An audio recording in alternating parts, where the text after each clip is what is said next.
کہ کہیں ایسا تو نہیں ہے کہ بشرا بی بی پر تنقید بہت زیادہ بڑھ رہی تھی، چاہے وہ بیک ڈور میٹنگز کا معاملہ ہو، چاہے وہ سنجانی والا معاملہ ہو، اس وجہ سے یہ ٹویٹ جو ہے یہ سامنے آیا ہے بانی پی ٹی آئی کی جانب سے؟ سر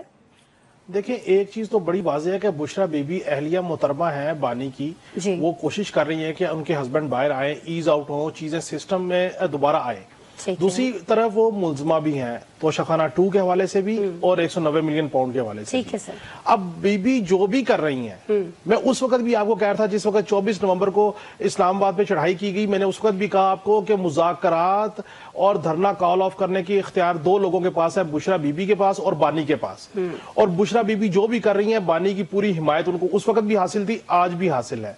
اب جو مذاکرات کی بات ہے کہ بانی کے بیہاف پہ بشرا بی بی علیحدہ مذاکرات کر رہی ہیں اور مذاکراتی کمیٹی علیحدہ مذاکرات کر رہی ہے، تو حضور یہ مذاکرات کا سلسلہ 26 نومبر کے بعد شروع ہوا، اور ان مذاکرات کے سلسلہ اس وقت ہونا شروع ہوا جس وقت ان کو ضمانتیں دی گئی، حفاظتی ضمانتیں، جس طریقے سے وہ یہاں سے گئے بھاگے اور اس کے بعد دوبارہ ضمانتیں ہوئیں، پھر جیل میں آنا جانا شروع ہوا، پھر معاملات شروع ہوئے، اور جس وقت میں اس وقت بھی آپ کو کہہ رہا تھا کہ 190 ملین پاؤنڈ کا فیصلہ محفوظ ہوا دسمبر کے آخر میں،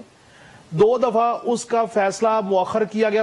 نہیں سنایا جا رہا، 13 جنوری پہ لے گئے، تو یہ کسی نہ کسی مذاکرات، کسی نہ کسی ڈیل، کسی نہ کسی بات چیت کا شاخسانہ ہو سکتا ہے۔ بالآخر یہ فیصلہ سنایا تو جانا ہے، لیکن وہ کوشش کریں کہ اس کو ہم سیٹل آؤٹ کر لیں۔ اچھا، اب اس میں کوئی اچنبے کی بات نہیں ہے، ڈیل ہونی ہے تو ڈیل ملنی ہے، مذاکرات ہوا کرتے ہیں، اور جہاں تک بات ہے کہ ان کے لوگ اس بات کی تردید کر رہے ہیں کہ بشرا بی بی کے ساتھ پسے پردہ کو مذاکرات نہیں ہو رہے، تو جب نواز شریف صاحب کی ڈیل ہو رہی تھی تو شہباز شریف صاحب مظاہرات کرتے تھے، زبیر عمر صاحب جا کے پیغام رسانی کرتے تھے، باقی جو پارٹی نہیں ہوتی تھی۔ میں طاہر ملک صاحب کی اس بات کو ببانگ دول انڈورس کرتا ہوں، میں خود اس بات پہ کہتا رہا آپ کے پروگرام میں کہ یہ سیاسی جماعتیں نہیں، یہ پرائیویٹ لمیٹڈ کمپنیز ہیں، اور ان کے جو جتنے لوگ ہیں انہوں نے شہر وائز فرنچائزیں لی ہوئی ہیں، یہ سارے ایک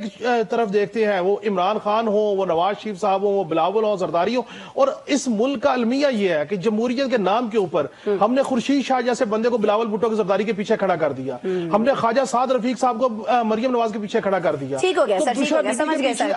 جمہوریت پارٹی کے اندر نہیں ہے تو پھر یہ جو پارٹیز ہیں یہ کس طرح سے ملک کے اندر جمہوریت کی بات کر سکتے ہیں جب ان کی اپنی صفوں کے اندر یا اس کے اندر ہمیں پارٹی کے اندر اس طرح سے جمہوریت دکھائی نہیں دیتی ہے؟